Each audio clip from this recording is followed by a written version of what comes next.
All right, good afternoon, everybody. Prior to officially kicking off this webinar, we wanted to note that we are going to have several interactive components over the course of this afternoon. Those components are going to require you to access links via a web browser. So those links are going to appear in the PowerPoint slide itself, sort of like it is here in this intro slide. Corey is also going to type those links into the chat box. Those will be hyperlinks, so all that you'll have to do is click on those to go to the website we're trying to direct you to. The links are also available in the participant notes that we provided you. So we just wanted to make sure that you had those up and accessible because we will be asking for some virtual participation over the course of the day or the afternoon. Due to some issues that we've probably all experienced before on webinars with audio feedback, we're going to keep everybody in listen-only mode today. But with that said, we really want to encourage you to engage in the feedback opportunities. Our state implementation team is actually going to be meeting tomorrow, and we are going to be processing through everything that you all submit over the course of this webinar. And we're going to be using that to fine-tune the content and the structure for the face-to-face sessions that are going to be beginning next month. Finally, please feel free to use the question box for questions or comments. We are going to have folks monitoring those. It's very likely that we're not going to have an opportunity to address questions over the course of the webinar today, but we will ensure that all questions are answered prior to our first day of face-to-face or during that face-to-face session, depending on the context of the question. Corey and I are also going to have our contact information available at the end of the webinar. So also please feel free to contact us directly. If you have any questions, concerns, comments, we're happy to address those with you. I've also gotten a couple questions. I know that the registration login for this webinar said that it would end at 3:30. I just extended that to 3:30 to make sure that we didn't get cut off right on the end of the webinar. We will end by 3 o'clock. So anybody that had concerns about that, we will be wrapping up by 3 o'clock. Okay, so we are really excited. We're thrilled to be kicking off this professional learning series. I want to extend a warm welcome to everybody from our state implementation team. It truly is a privilege and an honor for this team to have all of you joining us this afternoon and then face-to-face in our upcoming sessions. And we're really confident that this is going to be a productive day today, but then moving forward, some productive time together. And what we hope to accomplish today is really to establish some collective readiness to ensure that we are ready to learn together over the next few months. So we want to begin briefly with the objectives of the webinar and what we hope to accomplish today. The intent is really to prepare us to make the most of this professional learning, and really most important, so that you can add value to the work that you are currently engaged in. So we will consistently ground ourselves in theory and research of implementation science, but after today, really the majority of our time together is going to be spent actively applying the research to your work. So this is going to be very little sit and get type of professional learning. It's going to really be collaborative problem solving, working together to apply implementation science to the work that you're currently engaged in. I think that we all know that one of our greatest resources is time, and that unfortunately we're all stretched sometimes painfully thin with the magnitude of the work that we're doing. But what we know is that when we intentionally use implementation science, we will see returns on our initial investment in time. For example, as a result of applying implementation science to your work, you'll be better able to anticipate and prevent implementation barriers. You'll be more effective and efficient in how you scale initiatives across the state, and you'll make sure that supports are in place that the work can be sustained over time. So we really are confident that this initial investment of time on the front end is going to pay hefty dividends on the back end in your implementation work. So with that said, the objectives of today are, first, we want to provide the rationale. So why should we even be thinking about implementation science? What's important about it? What's in it for our team? What's in it for education stakeholders across the state? And most importantly, what's in it for the students of North Carolina? So that's the first thing that we really want to get at, is the rationale. Second, we want to communicate the logistics so that we're all clear in terms of what we're going to be doing moving forward for things like time commitments and the type of work that will be done in between sessions and the products that we're going to develop as a part of this professional learning. Third, we want to share a model of the product that will be developed as a result of this professional learning. So we really want to begin with the end in mind. And we think that sharing a really strong model will provide you some clarity as to what this work will entail, what it's going to culminate in, and how your team can most successfully participate in this professional learning. And finally, we want to offer several opportunities for you all to share feedback, including what you would like to gain from this experience and what would make it most beneficial to your team. I promise you that the feedback that you offer over the course of today is going to be carefully reflected upon, and it will be incorporated into our work moving forward. All right, so to begin, you all have registered as teams, and you're all currently engaged in the implementation of some work that is intended to benefit students and other education stakeholders in North Carolina. We had the opportunity to look at the work that's going to be reflected in this training, and it's really a stunningly wide range of variability in the kind of the day-to-day work that you all are doing and what's being accomplished in that work. Just for example, we have teams bringing initiatives that range from ensuring that young readers have the skills and competencies to promote lifelong reading proficiency, to building robust virtual learning environments to support career pathways and CTE courses, to statewide IT project management, to ensuring we're educating the whole child through the whole school, whole community, whole child model. Those are just a few of the initiatives that are being brought, but as you can see, we really have a diverse range of innovative work represented by the teams that are coming to this professional learning. So with that said, what we're first interested in is what drives and motivates you to do the work that you're currently engaged in. We want to know why you get up out of bed every morning and do the work that you do so well.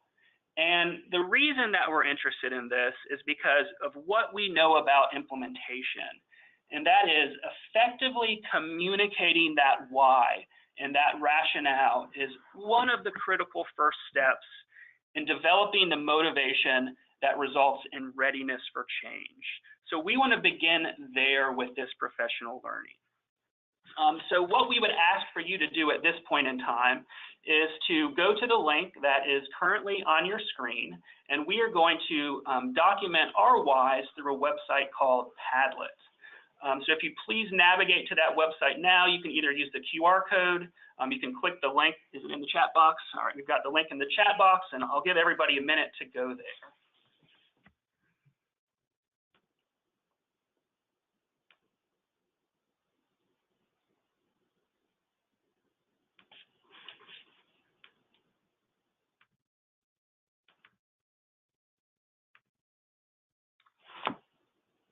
So once you're there, you will find the name of your team across the top, and you should see a plus sign, as you can see here, under each of those teams' names. When you click on that plus sign, you will be able to input text.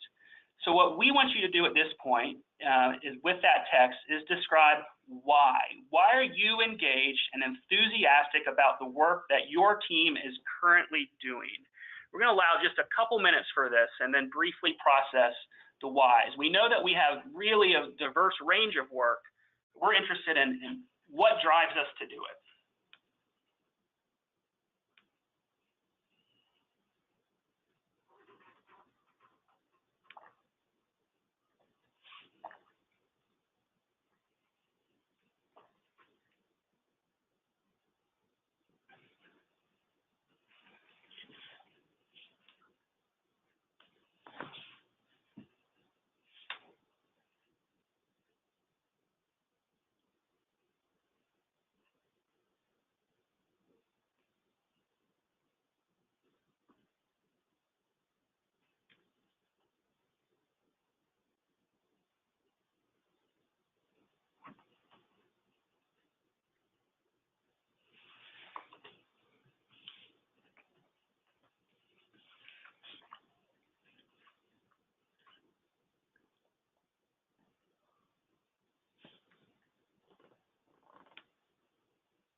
Great. Thank you, everybody, for participating. And I'm going to keep it open just a couple more minutes so we can make sure that we're getting everybody captured.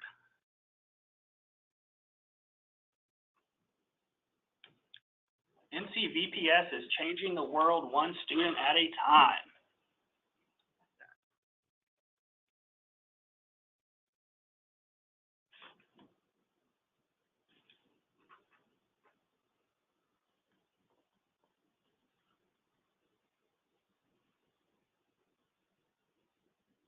So as I'm doing a quick glance across all of these whys, I would say that if I was doing a frequency count of words, the words that come up probably most frequently are students, children, educators. So let's see, outcomes, positive impact,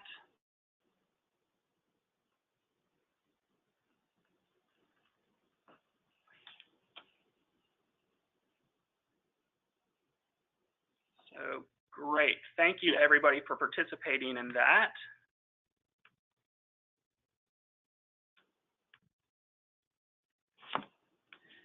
So what we've seen and what was described was really quite wide-ranging work. But despite that variability that was reflected in what we do day to day, it was very clear that all of our whys possessed a common thread. So all of us are currently implementing something. And all of us are doing that implementation, and I think it was very clear in what we just saw, for the benefits of stakeholders in education across the state, and I think most importantly, students across the state of North Carolina. And so for us, that is the common theme that collectively drives and motivates us.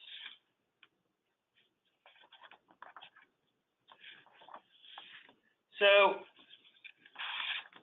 while we all seem to have a common drive and motivation, we all also face a common challenge. And that common challenge is to achieve those outcomes, to achieve what we want to do with our whys. It's going to require some form of change. And there's really no easy way to say it. Change is difficult and change is hard. And as we think about the types of changes that are going to have to occur for our work to be successful, they can be classified by changes in some of the following things. So the first is we need to change the attitudes and beliefs of stakeholders. Frequently, when we're implementing something new, it's not always congruent with the mindset that our stakeholders currently have. Second, we need to impact change in the day-to-day practices and the behavior of stakeholders. And finally, we want to see the changes in the student outcomes. So we want to see things like equity and access to high quality instruction. We want to see increases in academic proficiency. We want to see decreases in disciplinary events. We want to increase safety and health. And we know that all those things are going to lead to greater graduation. But to see and realize those outcomes, we know that there's going to be required complex change for both individuals and systems. So as we think about how this change process occurs, we'd like for you to reflect for a moment on the sequence of change. So of these things that we have in front of us, stakeholders, beliefs and attitudes, practices and behaviors, and student outcomes, what do you think the sequence of that change is? If these things happened in a linear type of way, what happens first, what happens next, and then what happens at the end? I'll give you just a second to contemplate that.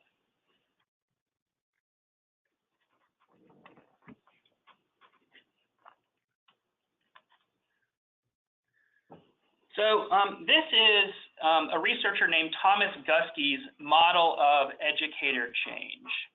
And his research suggests, and it was quite surprising to me, that as we engage in the change process, the typical sequence of change is first, changes in practices and behaviors, then the changes in student outcomes, and then finally, changes in beliefs and attitudes.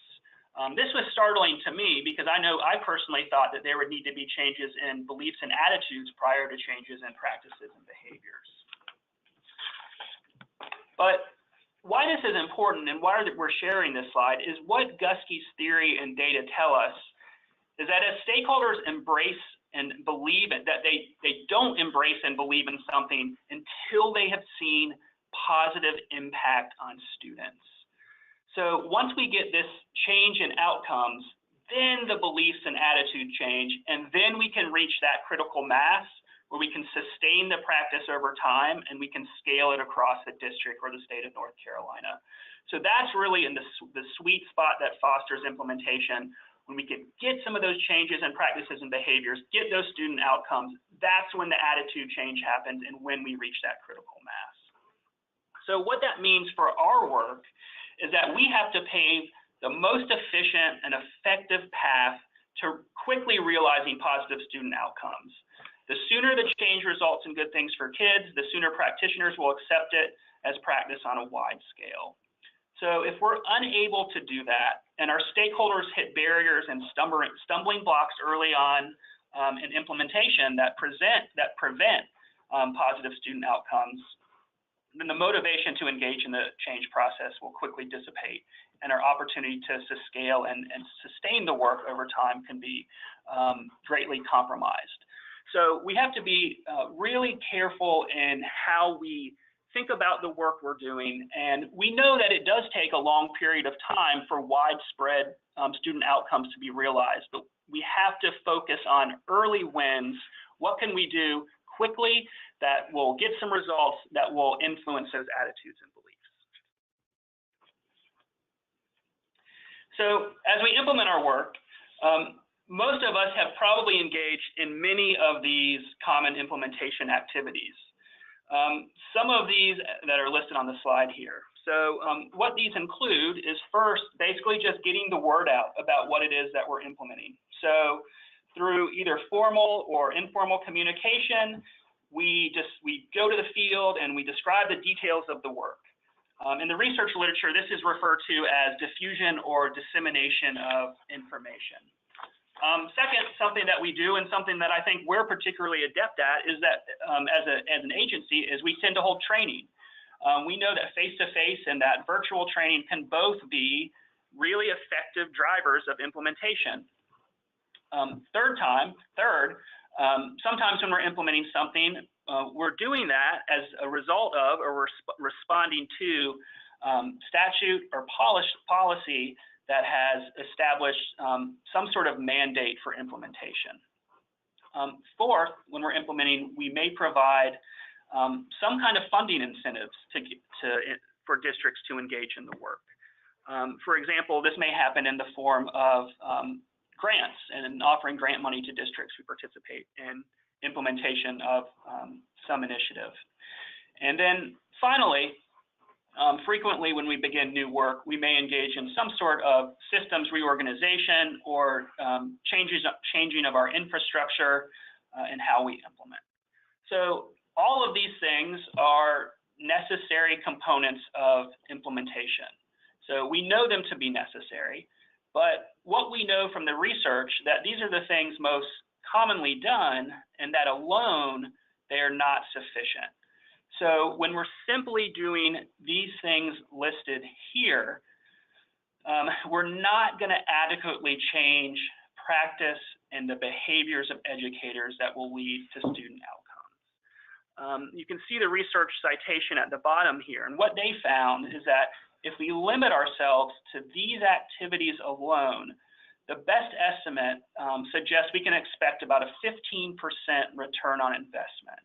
So in other words, only 15% of our stakeholders will actually be experiencing the benefits of our work and the outcomes that we want for educators and kids across the state. So what does that mean? What do we need to do? And in implementation science, what we just described is referred to as letting the work happen. What we know is that simply doing those things, simply letting the work happen, is not going to sufficiently translate into practice. Fortunately, there is a field of research that is devoted to frameworks that maximize the positive impact our work can have. And this field is referred to as implementation science. So implementation science really acts as the bridge between what we know works, our what it is that we're implementing, the work we're currently engaged in, and then the day-to-day practices of educators and other stakeholders across the state. So by bridging that gap between what we know works and the day-to-day practice, we're more likely to achieve our intended outcomes that will ultimately influence attitudes and beliefs and get us to that critical mass of change. So by intentionally applying the science of implementation and using what the implementation science literature refers to as making the work happen, we can drastically increase the return on investment of our work. So this is the research of implementation science distilled into a pretty simple equation. So what we know, in order to maximize our impact, first, we need to have an effective initiative. In other words, what we are implementing needs to have a research base for producing the results we hope to obtain. Effectively, in this equation, we refer to this as the what of the implementation equation. Next, we need to apply that what through research-based implementation activities. So we have an initiative with a research base behind it, and then we're using research-based implementation strategies and activities to get it through the field. When we do so, and those activities need to exceed the ones that we just described previously. So effective implementation, this is the how of our equation. And finally, we need to ensure that we foster rich environments for the implementation to take place. We need to ensure that the system in which we are implementing has the drivers in place that will support implementation. So effectively, this is the where we are implementing. And the selection process for where and with whom we begin implementing is critically important to success. And what we would like to point out in this equation is that the equation is multiplicative. And what we know about multiplication is that if any factor is not present, or if any factor we have a zero, that our product or our positive outcomes is also going to be a zero. So in order to effectively implement and to scale an initiative and to sustain it over time, all of these things need to be in place: the what, the how, and the where. And in thinking about this equation, with this equation in mind, the intent of the professional learning series that the state implementation team is going to be offered is primarily going to be focused on the ways that we effectively define the what of our work. So as we implement, the more adept we are at defining and communicating a description of our work, the essential functions of our work, the definitions of our work, the way we evaluate our work, the better we're going to be at implementing it in the right way, doing it the right way in the right places. So while we're going to really focus on the what part of implementation through this professional learning, this is also going to influence all the other factors in the equation.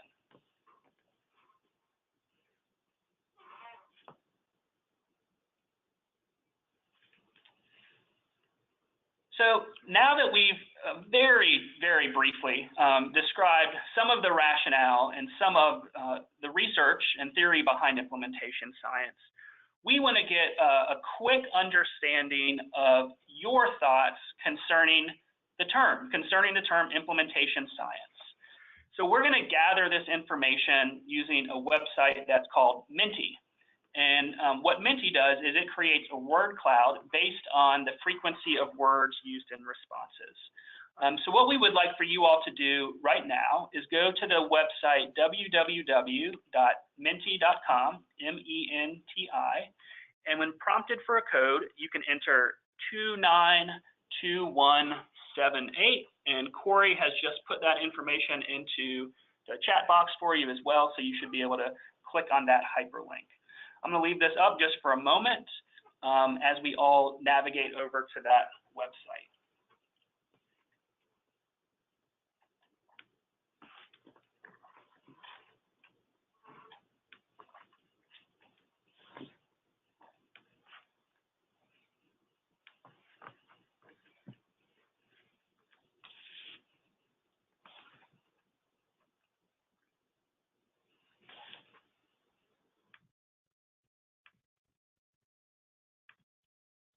All right, so it looks like people have already begun.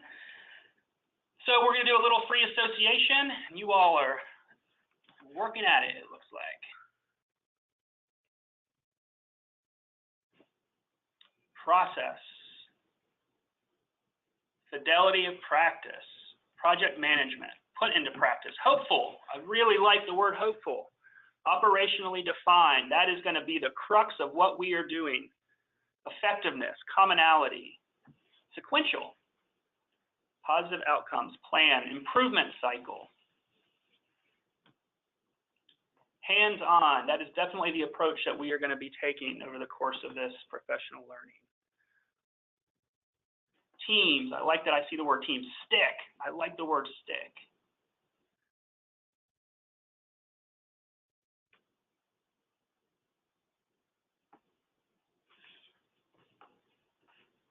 All right. Looks like we are finishing up that. Thank you, everybody, for participating in that. This is going to be important information for us. This is something else that we're going to take back, just as kind of a quick formative assessment of what the current thoughts about implementation science are. So we're going to use this as a pre-learning exercise, and then again, we're going to do it at the culmination of this professional learning series to see if our word cloud has changed at all, and if so, in what kind of qualitative ways that it has. But I really like the one that you guys created.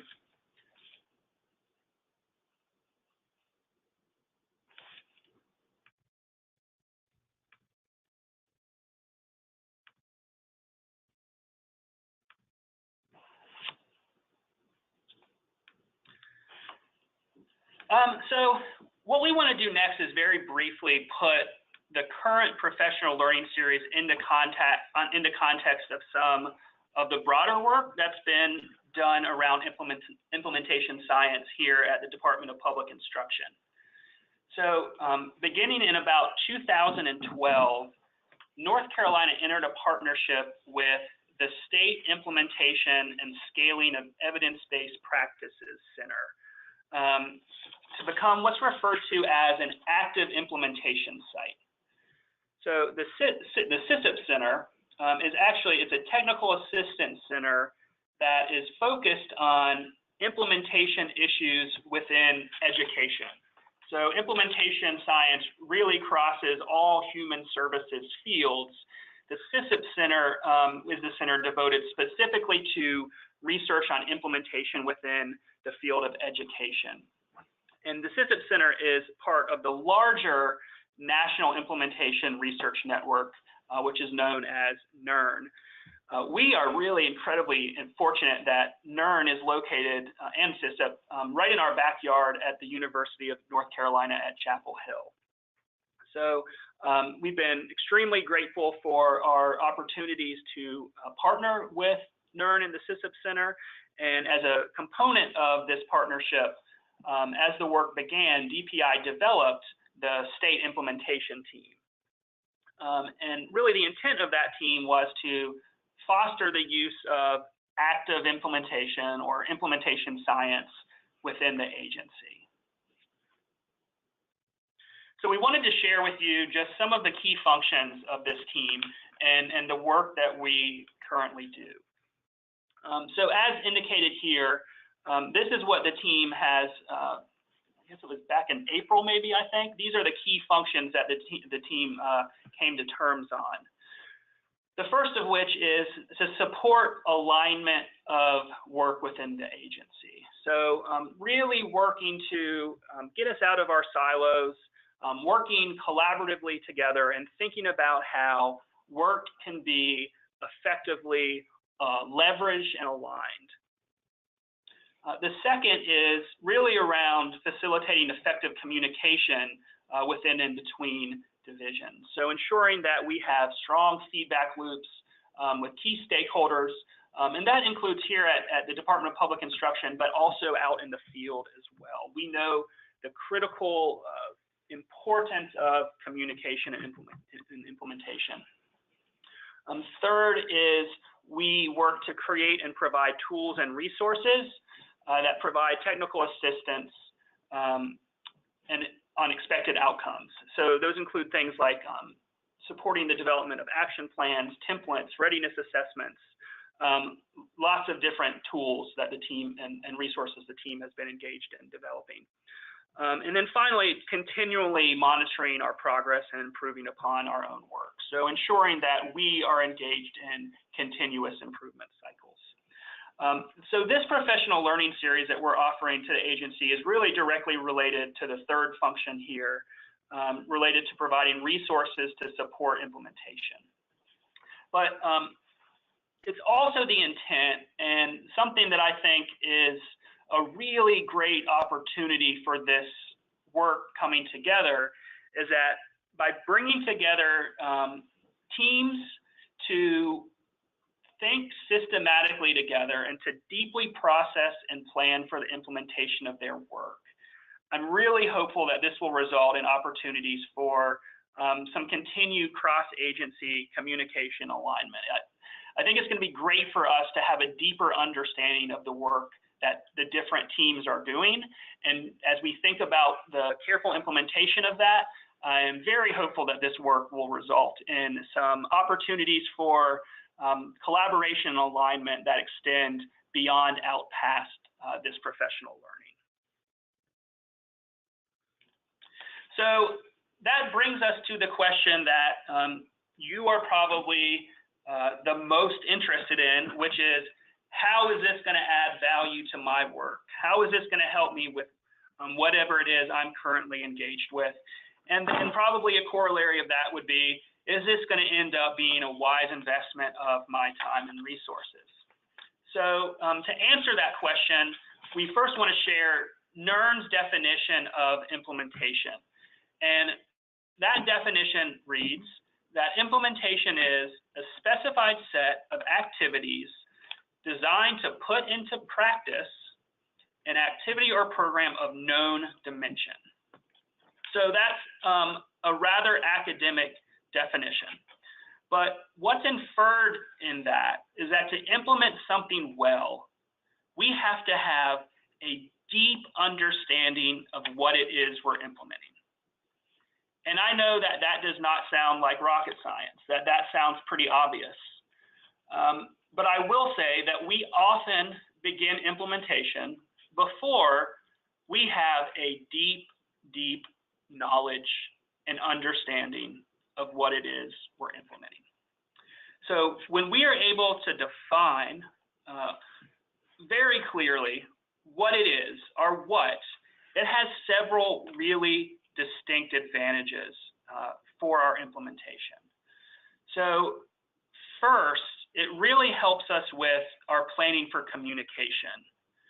Well, when we're able to provide really clear demarcation between what our initiative is and what it's not, that is really powerful in that it allows us to describe to people out in the field what this should look like in practice, and just as importantly, what it should not look like in practice. Second, it provides a really clear outline. When we have a deep knowledge of what is most important for our work, that's incredibly helpful as we think about what it is and what's most critical to train on. right? So as we know what is most critical, those are the things that we want to ensure that we are developing and providing training on. Third, it's going to provide us a framework for which we can engage in coaching activities. It's going to let us know what we should focus on during our coaching. When we have a really clear understanding of what it should look like, then it's going to guide us to ask the right questions and look for the right things when we are coaching folks out in the field. And then finally, it's going to provide us a basis for developing evaluation tools. When we have a clear understanding of what something is, that provides a distinct advantage to us in our ability to measure it, particularly our ability to measure the fidelity of implementation. Are the things happening in the ways that we intended them to happen, and more importantly, in the ways that they need to happen to realize the impact on students?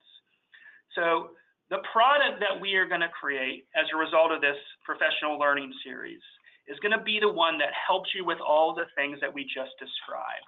So you're going to leave with an enhanced ability to communicate your initiative, to train on your initiative, to coach on your initiative, and to evaluate the work that you're currently engaged in.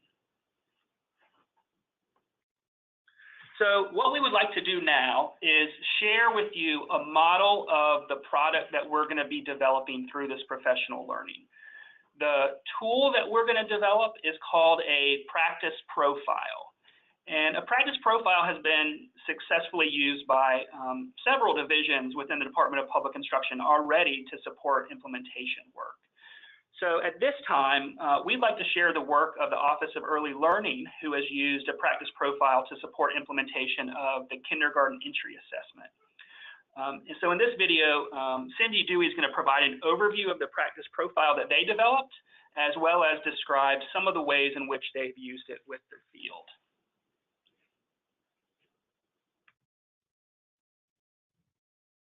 What are the parts of a practice profile, and what is it used for?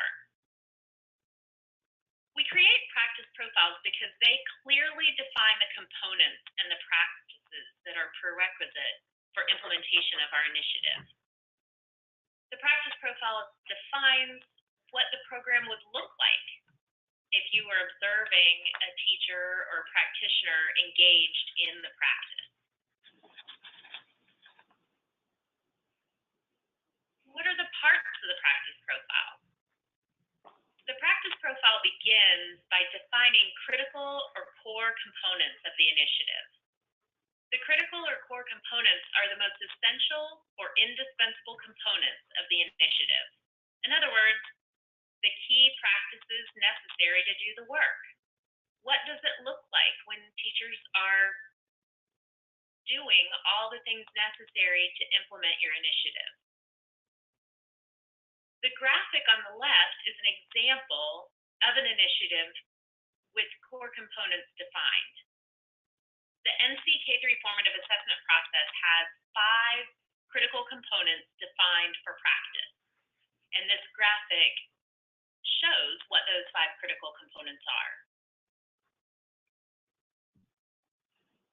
In the practice profile, the critical components are defined as part of the explanation of intended implementation. In the example you see here, the critical component adapting and responding to learning needs is highlighted. And this part of the practice profile defines exactly what it means to adapt and respond to learning needs in practice.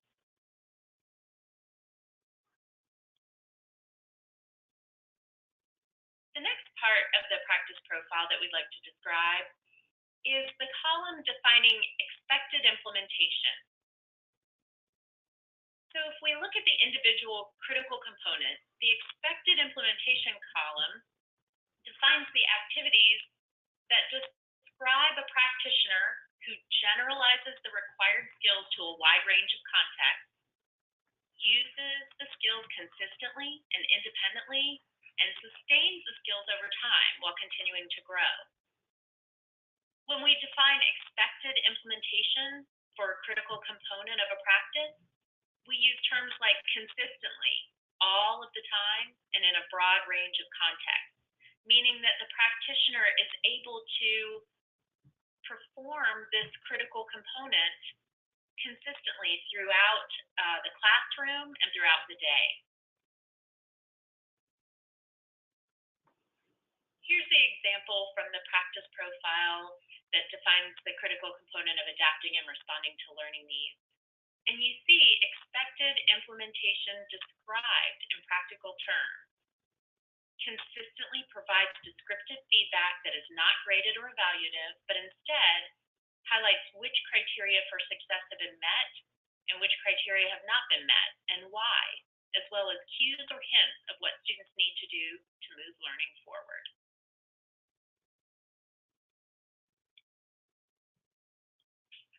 The next part of the practice profile is the developmental variation. And this means that practitioners are heading in the right direction. This is what we call the sweet spot of coaching. You can see that highlighted on the screen, that practitioners who are implementing will fall into this category when there's a nice coaching agenda. You can target particular skills for improvement in order to move into the expected implementation category from here. So you'll see things like they are engaged in this practice some of the time, somewhat inconsistently, or maybe in a limited range of context.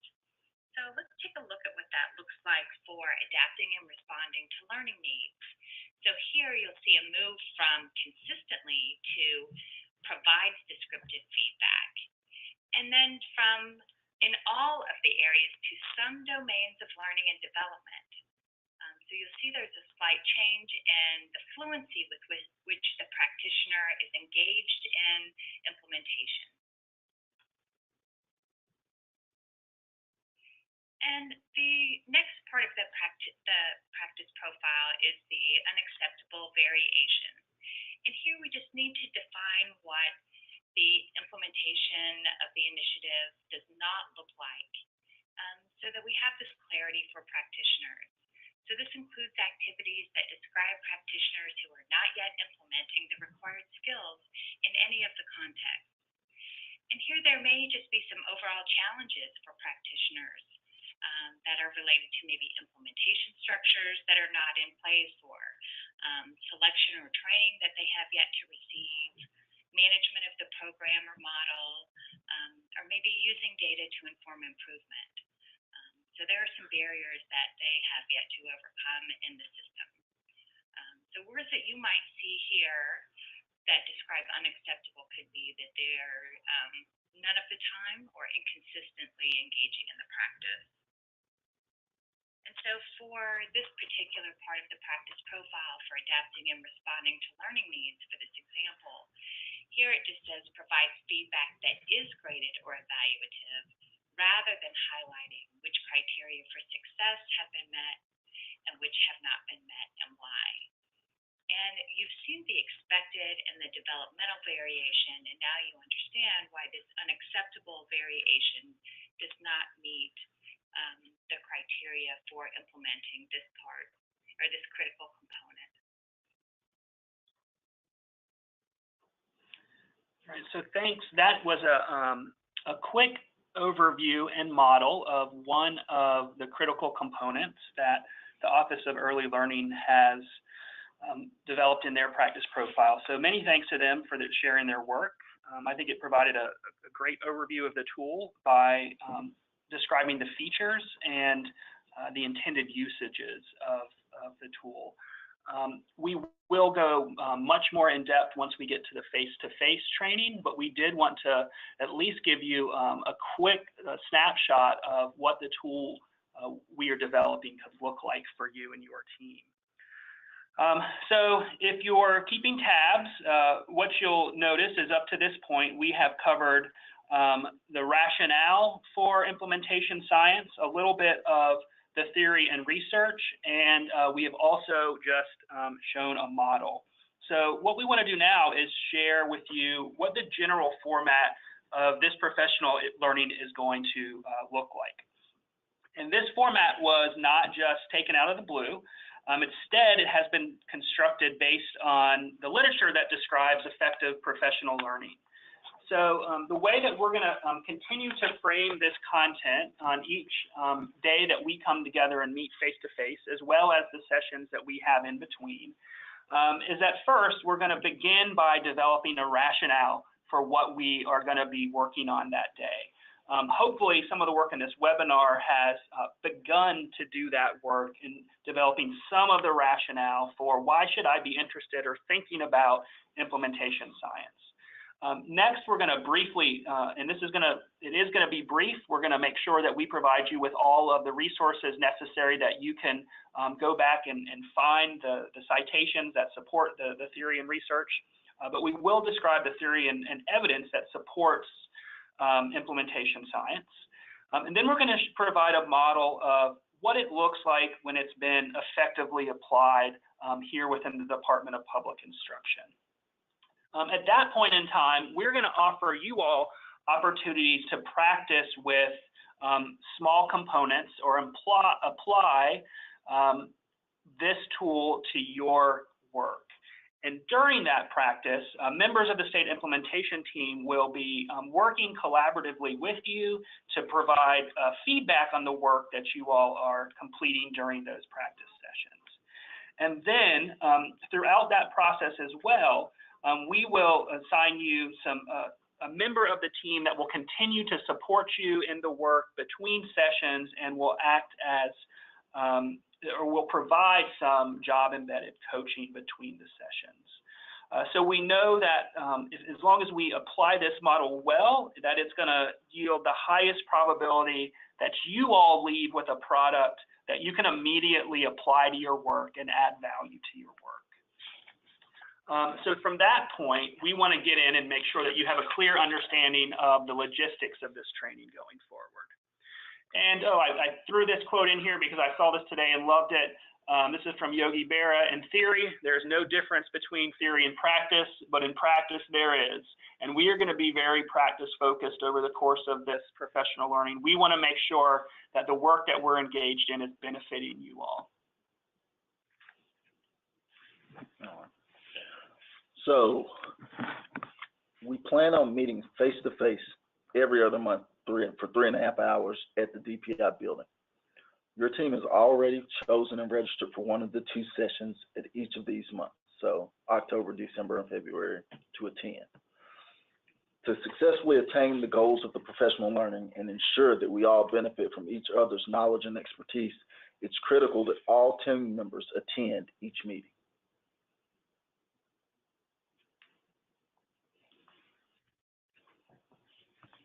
We'll be working in teams of 4 to 5 individuals over the course of this professional learning. You are selected to participate in this work based on the selection criteria below.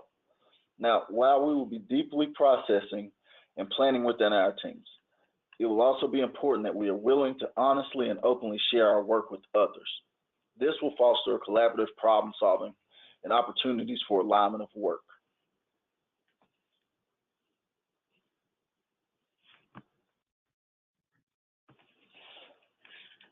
Now, as far as the time commitment, the expected time commitment per individual includes the face-to-face time and work between meetings and coaching sessions. So you guys will have that right there, which we're saying is around 20 hours.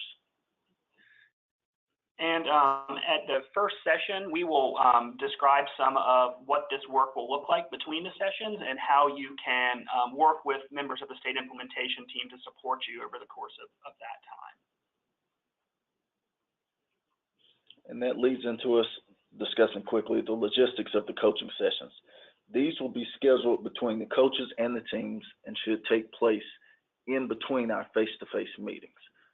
So again, we're trying to give you the opportunity to learn from the face-to-face and in between those months to work on your practice profile.